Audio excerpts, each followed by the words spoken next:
Est-ce que les gens ont une pensée surdéterminée?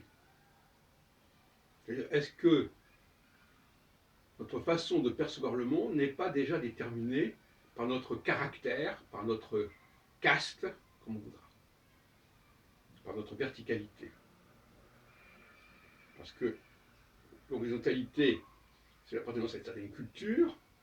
Au sein de cette culture, il y a une sorte de verticalité, alors que la verticalité, c'est la structuration de toute société, à peu près sur le même modèle. En ce sens-là, l'étude de l'horizontalité est de l'ordre de l'histoire, et l'étude de la verticalité est d'ordre de la sociologie.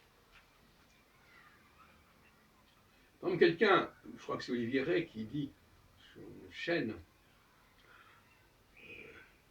il oppose la cité à la nation à l'empire.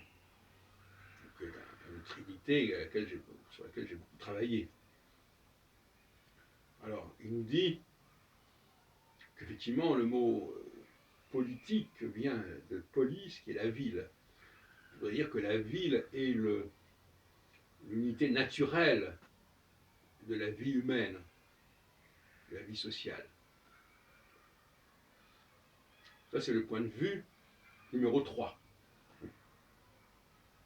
La cité, la nation, l'empire. Numéro 3.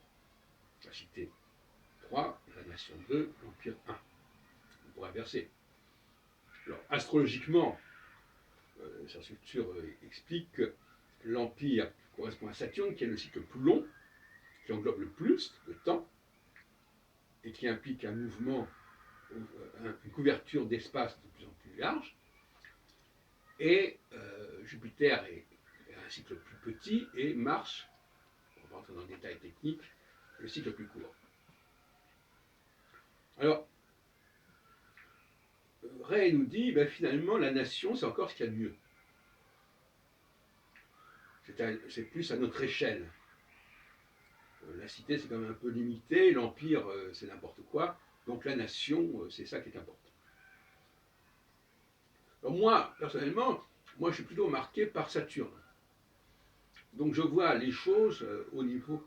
Pour moi, un empire qui englobe des nations, ça ne pose pas de problème, parce que chaque nation continue à vivre un peu à sa façon, au sein de l'empire, et au sein de cette nation, chaque cité a une façon à elle de vivre aussi. Bon, donc c'est un faux problème, un faux débat.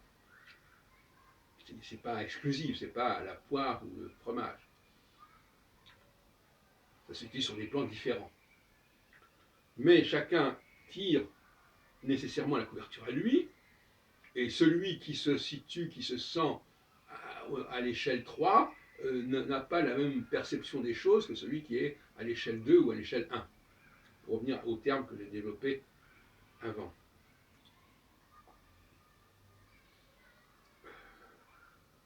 Il n'y a pas d'abord un seul empire, il peut y avoir plusieurs empires. Donc, comme il y a plusieurs nations, chaque nation elle-même est un empire qui s'est stabilisé. Donc le débat n'est pas à ce sens-là. Le débat, c'est l'ampleur du champ de conscience. Et les personnes qui ne sont pas capables de percevoir la diversité et de maîtriser cette diversité et d'harmoniser cette diversité. Et par conséquent, l'unité, pour eux, c'est ce qui est déjà là. C'est déjà en soi, en place. Ils n'imaginent pas qu'on puisse faire de l'unité, construire de l'unité. Bizarre. Surtout quand on parle d'hétéronomie et d'autonomie, l'autonomie, c'est justement une capacité de construire les choses, même si elles sont artificielles.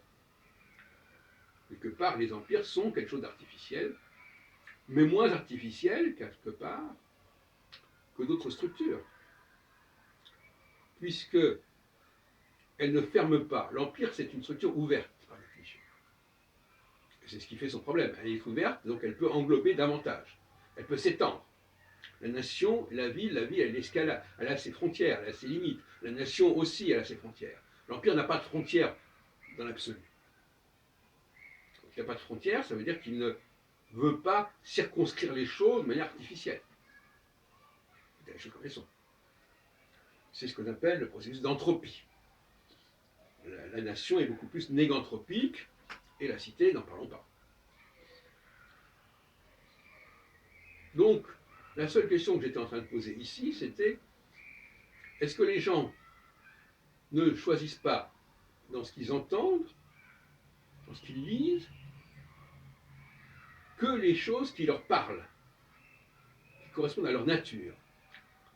Donc, en fin de compte, quand quelqu'un me parle d'une certaine manière, me parle de lui-même, me parle de sa structure mentale. Alors, à partir de ce moment-là, qu'est-ce qu'on peut faire? Ce qu'on peut faire, c'est que justement, le saturnien, lui, il englobe la diversité des structures mentales, donc il les perçoit dans leur ensemble. Le jupitérien le fait beaucoup moins bien, et le martien encore beaucoup moins bien. Donc cette capacité d'englober, de coiffer la grande diversité des choses, n'est pas donnée à tout le monde. Nous sommes bien d'accord là-dessus. Voilà, donc finalement, on en est là, vous avez compris ce que je voulais dire. Cette capacité du cerveau à englober plus ou moins de facteurs et à générer des combinaisons nouvelles, ce n'est pas la chose la mieux répartie du monde, pour paraphraser Descartes.